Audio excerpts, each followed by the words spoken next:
Greetings, welcome. This is Luke Smith of RuralVacantLand.com, where we have easy, cheap land. Today I'd like to talk about 110 acres. 110 acres is a lot of land. I got a 110 acre property in California. This one is in San Bernardino County. So we do San Bernardino County for sale. I got two properties there, but this 110 acre one is the one I want to look at. I'm asking $39,000. That's I should figure that out. That's $39,000 divided by 110 acres.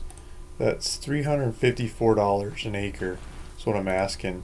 I'm willing to do owner financing, something down, something a month, kinds of deals.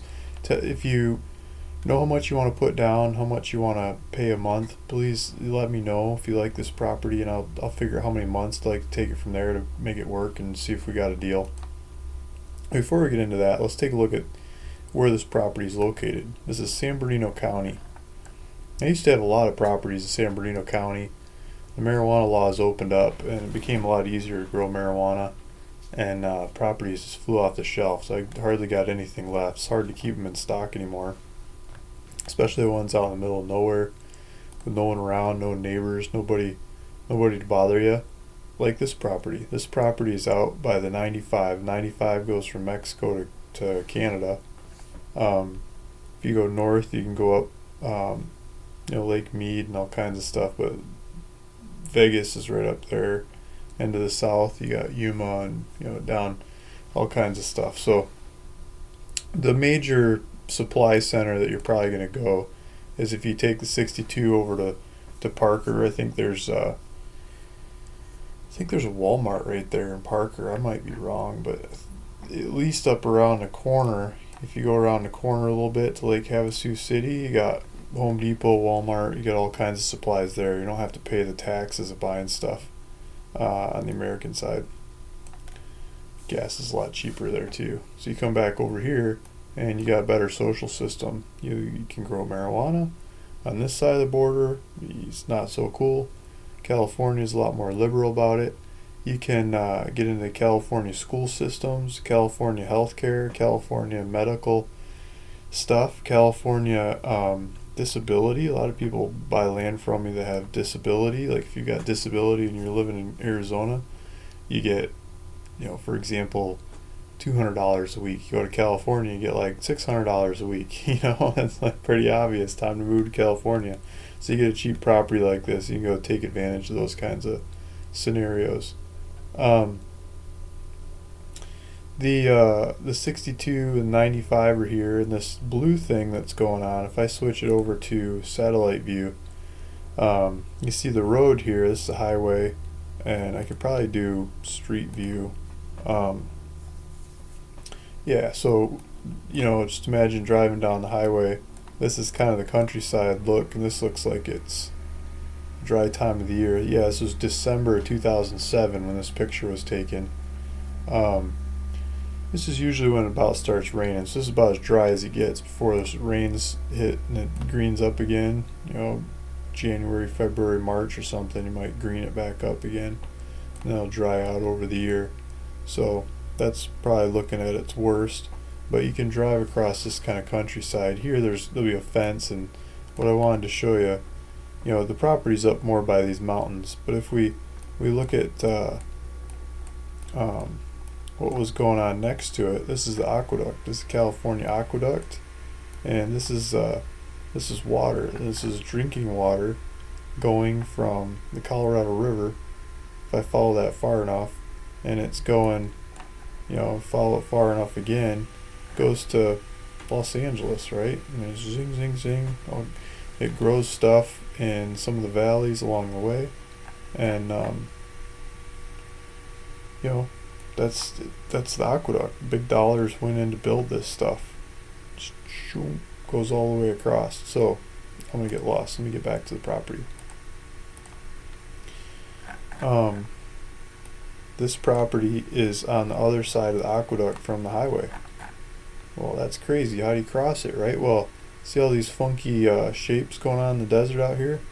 The engineers put these in, they're berms, so the water comes downhill. This is uphill over here. Water comes downhill, hits these things, and gets forced into concentration points where it crosses.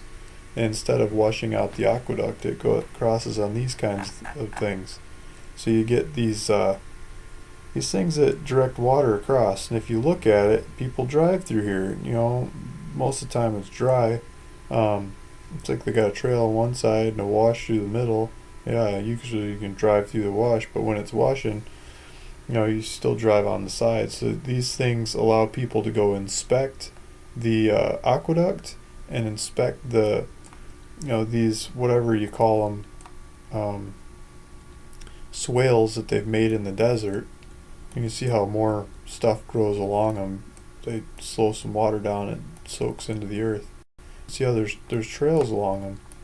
And so you can drive these things and you can drive out to the property. So these are crossings you can cross in any number of these areas and get out to the property. So this is wide open country. If you look in here, there's 2 tracks going this way and that way. If you look at, depending on what kind of ground you look at, I think some of these different color ground for like over here, for example. Yeah, here you go. You see like tire tracks going this way, that way, around, back, forth, yonder, up, down, and then some. People have driven all over this countryside, and this property's here. And as you get up into these different colored hills, you start getting into BLM land. Just north of the property's BLM land. And as you get up into these mountains, there's deer and rabbits, and probably some chukar, different kinds of partridge and bird. You can go hunting. It's open to hunting in these mountains. BLM land allows you to hunt. You got to get state permits, but get that and then you can go hunting.